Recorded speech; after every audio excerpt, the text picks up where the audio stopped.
ওমর ফারুক রাদিয়াল্লাহু তাআলা আনহু যখন খলিফা, এক বাবা এসে বিচার দিল, খলিফাতুল মুমিনিন, আমিরুল মুমিনিন, আমার ছেলে আমার কথা শোনে, বেয়াদবি করে। ওমর ফারুক ডাকলেন, তুমি তোমার বাবার সাথে বেয়াদবি করো? এটা তো কবিরা গুনাহ, তুমি তো জাহান্নামে যাবে এরকম করলে। ছেলে বলে, হ্যাঁ আমিরুল মুমিনিন, সব দায় দায়িত্ব কি আমাদের? বাবা মার দায়িত্ব নাই?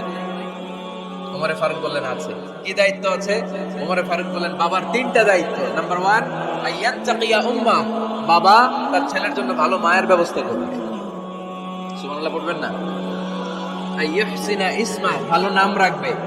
আইয়ুআল্লিমাহুল কিতাব, কোরআন শিক্ষা দিবে। এবার ছেলে বলে, শুনেন, আমার আব্বাই তিনটার একটাও করেনি, তিনটার একটাও করে নাই, আর বিচার দিতে আসছে আমার নামে।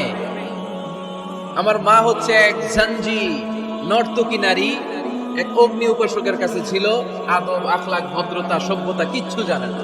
এ আমার মা, আমার জীবনে কিছুই ভালো কিছু শিখায় নাই। নাম্বার 2, আমার নাম রাখছে সাম্মানি জুলা ইয়ানি খানফাসা, আমার নাম রাখছে সামসিকা। নাম কি? এটা একটা নাম হইল?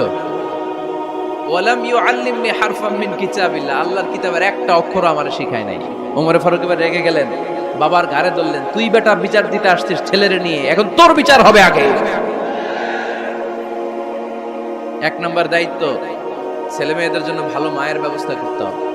মা ভালো তো, এটা কি বুঝতে পারছেন?